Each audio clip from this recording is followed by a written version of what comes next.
বাঘ কিনা মামা আর শিয়াল কিনা ভাগ্নে, তাই দুজনের মধ্যে বড্ড ভাব। শিয়াল একদিন বাঘকে নিমন্ত্রণ করলো, কিন্তু তার জন্যে খাবার কিছু তৈরি করলো না। বাঘ যখন খেতে এলো তখন তাকে বললে, মামা একটু বসো, আর 2-4 জনকে নিমন্ত্রণ করেছি, তাদের ডেকে আনি। এই বলে শিয়াল চলে গেল, আর সে রাত্রে ফিরল না। বাঘ সারা রাত বসে থেকে সকালবেলা মনে মনে শিয়ালকে গালমন্দ করতে করতে বাড়ি চলে গেল। তারপর একদিন বাঘ শিয়ালকে নিমন্ত্রণ করলো। শিয়াল এলে তাকে খেতে দিল মস্ত মস্ত মোটা মোটা হাড়, তার এক একটা লোহার মতো শক্ত। শিয়াল বেচারা 4টে দাঁত ভেঙে গেল, তবু সেই হাড়ের একটুও সে চিবিয়ে ভাঙতে পারল না। বাঘ ওই রকম হাড় খেতেই খুব ভালোবাসে। সে মনের সুখে পেট ভরে হাড় চিবিয়ে খেল, আর বললে, কি ভাগ্নে, পেট ভরলো তো? শিয়াল হাসতে হাসতে বললে, হ্যাঁ মামা, আমার বাড়িতে তোমার যেমন পেট ভরেছিল, তোমার বাড়িতেও আমার তেমনই পেট ভরেছে। মনে মনে কিন্তু তার ভয়ানক রাগ হলো, আর সে বললে, যদি বাঘ মামাকে জব্দ করতে পারি তবেই দেশে ফিরবো, নইলে আর দেশে ফিরবো না। এই মনে করে শিয়াল সে দেশ ছেড়ে আলো দেশে চলে। সে নতুন দেশে অনেক আখের ক্ষেত ছিল। শিয়াল সেই আখের ক্ষেতে থাকতো আর খুব করে আখ খেত। যা খেতে পারতো না ভেঙে রেখে দিত। চাষিরা বললে, ভালো রে ভালো, এমন করে আমাদের আখ কোনো দুষ্টু শিয়াল ভেঙে রেখে দেয়, বেটাকে সাজা দিতে হবে। বলে তারা ক্ষেতের পাশে এক খোঁয়ার তৈরি করলো। কাঠ দিয়ে ছোট্ট ঘরের মতন করে খোঁয়ার তৈরি করতে হয়। তার ভিতরে কোনো জন্তু ঢুকলে তার দরজা আপনি বন্ধ হয়ে যায়। তাতেই সেই জন্তু খোঁয়ারের ভিতর আটকা পড়ে। চাষিরা যখন খোঁয়ার তৈরি করেছে, শিয়াল তখন হাসছে আর বলছে,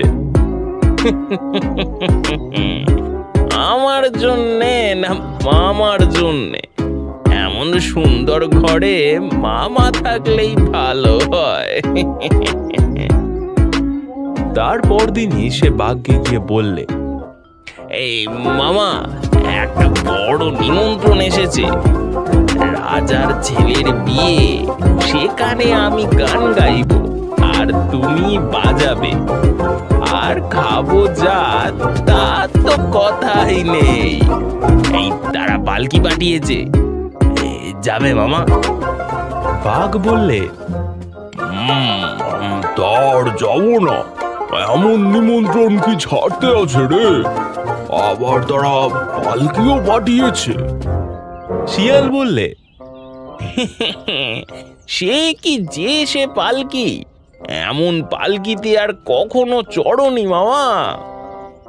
এখনই কথাবার্তা বলে দুজনেই সেই আখের ক্ষেতের ধারে এলো, যেখানে সেই খোঁয়ার রয়েছে।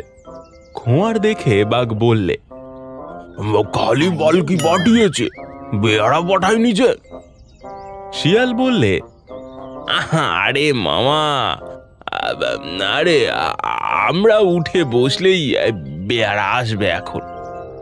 বাঘ বললে, পালকির যে ডান্ডা নেই, বেয়ারা কি করে বইবে? শিয়াল বুঝতে পারে বাঘকে ঠকানো বেজায় কঠিন। সে আবার আমতা আমতা করে বলে, ডান্ডা তারা সঙ্গে আনবে। কথা শুনে বাঘ সেই খোঁয়ারের ভিতর ঢুকেছে। অমনি ধড়াস করে তার দরজা বন্ধ হয়ে গেল। তখন শিয়াল বলল, আরে ও মামা, দরজাটা বন্ধ করে দিলে আমি কি করে ঢুকবো? বাঘ বললে, তোমার ঢুকে কাজ নেই, এবারের নিমন্ত্রণটা আমি খাইগে। শিয়াল বললে, বেশ কথা মামা, খুব ভালো করে পেট ভরে নিমন্ত্রণ খেও, কম খেও না যেন। এই বলে শিয়াল হাসতে হাসতে তার দেশে চলে গেল। এরপর চাষিরা এসে দেখলো যে বাঘ মশাই খোঁয়ারের ভিতর বসে আছেন। তখন তার যে কি খুশি সে আর কি বলবো। তারা সকলকে ডেকে বলল, আন কান্ত, আন বললম, আন যে যা পারিস, খোঁয়ারে বাঘ পড়েছে, আর তোরা কে কোথায় আছিস রে, নিয়ে আয় নিয়ে আয়। এমনই সকলে ছুটে এসে বাঘকে মেরে শেষ করলো।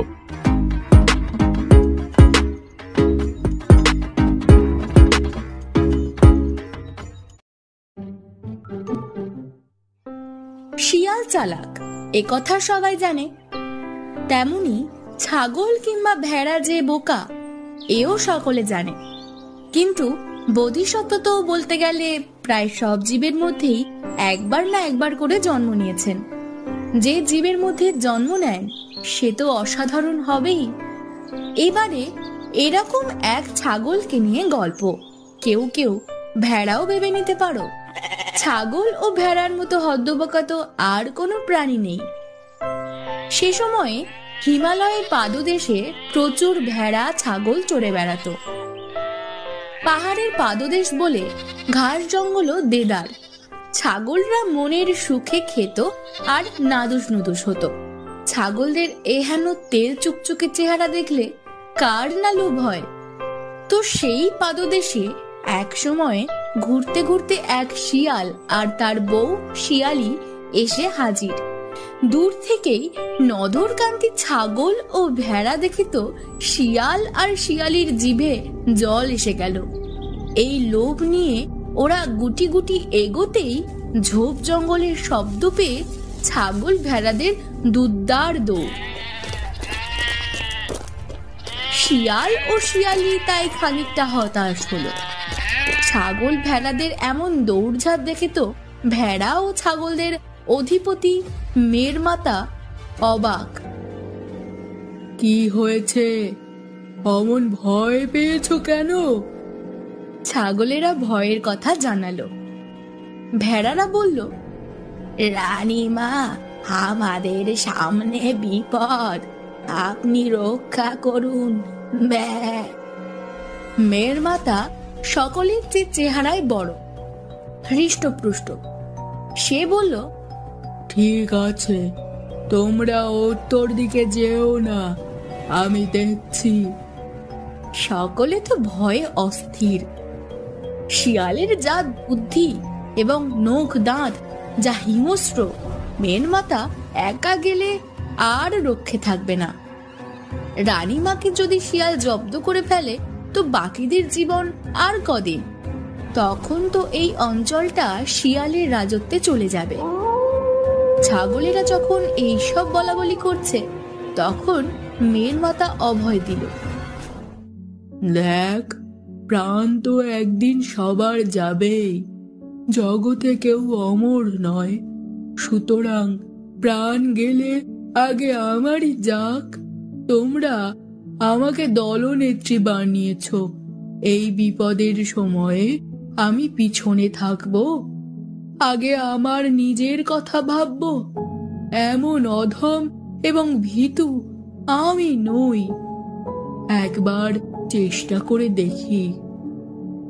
বলে ভেড়াদের মুখের দিকে তাকিয়ে দেখে ভেড়াদের মুখ ভয়ে সাদা। ছাগলগুলো ভয়ে কাঁপছে। বাচ্চা ছাগলগুলো তো কান্না জুড়ে দিল।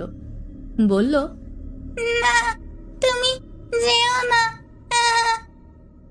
মেরমাতার এক কথা, ভীতুরা বারে বারে মরে, মরার আগেই মরছিস কেন? বলে জোরসে ধমক দিল, কাল ওদিকে যাবি না কেউ। মেরমাতাকে একাই পাদদেশে ঘাস খেতে দেখে শিয়ালেরা বলল, দেখ দেখ কেমন নধরকান্তি ছাগল, কিন্তু এতে কারোর একার সাধ্য নেই একে বাগে আনার। শিয়াল আর শিয়ালি তখন সলা পরামর্শ করে ঠিক করলো মেরমাতার কাছে প্রথমে একজন যাবে, বন্ধুত্ব গড়ে তুলবে, তারপর সুযোগ বুঝে ঝাঁপিয়ে পড়বে। আর একে তুলতে পারলেই আগামী 1-2 বছর এখানে দিব্যি সুখে থাকতে পারবে। তখন তো সব ছোট চেহারার ভেড়া মারবে আর খাবে। এতে যতদিন চলে এখানে যা ভেড়ার পাল আছে তাতে এমনকি বাকি জীবনটাও কেটে যেতে পারে। মেয়ের মাতার সঙ্গে শিয়ালি গেল বন্ধুত্ব করতে। সে বলতে লাগলো, ভাই, তোমাদের এই জায়গাটা ভারী সুন্দর, চমৎকার আলো, হাওয়া এখানে, ভাবছি এখানে কদিন থেকেই যাই। বেশ তো, থেকে যাও, মেয়ের মাতা বলল। সেই থেকে একটু একটু করে ভাব জমাতে থাকে শিয়ালি। মেয়ের মাতা কথা বলে, গল্প করে ঠিকই, কিন্তু সন্দেহের চোখে দেখে শিয়ালিকে। বেশ কদিন পর শিয়ালি খুব মন খারাপ করা মুখ করে বলল, ভাই, আমি তো ভারী মুশকিলে পড়েছি। কি হলো? সুধায় মেয়ের মাতা। শিয়ালি বলল, হঠাৎ গত রাতে ভেদ বমি করে মারা গেছে আমার স্বামী। এখানে তো কেউ নেই, সৎকার করতে হবে, তাই তুমি চলো, তুমি ছাড়া আর কে আছে এখানে? বেশ, চলো। মেয়ের মাতা রাজি হলো বটে, তবে আগে আগে নয়, শিয়ালির পিছনে পিছনে যাবে। যাচ্ছিল, কিন্তু হঠাৎ দেখে ঝোপের আড়ালে শিয়ালির বর শিয়ালকে। ওদের দেখেই শিয়াল মরার মতো শুয়ে পড়ল। তা দেখে দে দৌড়, মেয়ের মাতা পালালো। দুদিন বাদে আবার এলো শিয়ালি, বলল, ভাই, তুমি কি জাদু জানো বলো দেখি?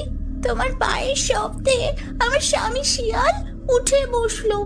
আসলে হয়েছিল কি, বমি করে করে জ্ঞান হারিয়ে ফেলেছিল। আমি ভেবেছিলাম মরে গেছে। সে যাই হোক, আমার স্বামী বলল তোমাকে ডেকে আনতে। তোমার পরশে এসে জেগে উঠেছে, তাই তোমাকে পেট পুড়ে আমরা খাওয়াবো।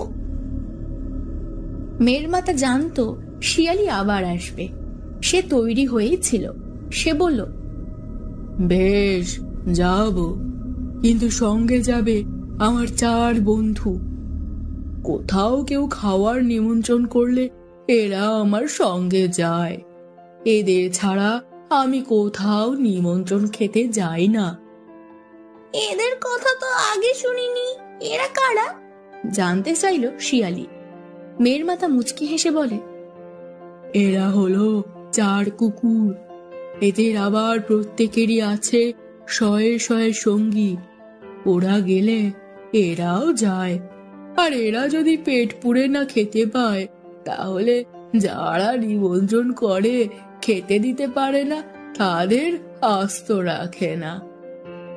এই কথা শুনে শিয়ালির তো বুকের ভিতরে ঢিপ ঢিপ শুরু হয়ে গেল। বলল, তাহলে থাক, আমরা এতজনের খাবার জোগান দিতে পারবো না। বলে দে ছুট। শিয়ালকে দেখে হাঁপাতে হাঁপাতে শিয়ালি বলতে থাকে, আর এক মুহূর্ত নয়, আগে ভাগো, ভাগো এখান থেকে। ওই ছাগলকে যত সহজ মনে করেছিলাম ততটাও নয়, ভাগো ভাগো। শিয়াল আর শিয়ালি পালালো, আর অমুখ হয়নি। ছাগল ভেড়ারাও আগের মতো মহা সুখে জীবন কাটাতে লাগলো ওখানেই। মেয়ের মাতার নামে জয়ধ্বনি পড়তে লাগলো।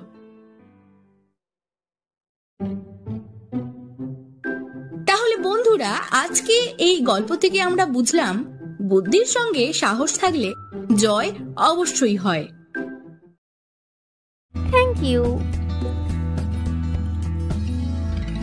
Thank you.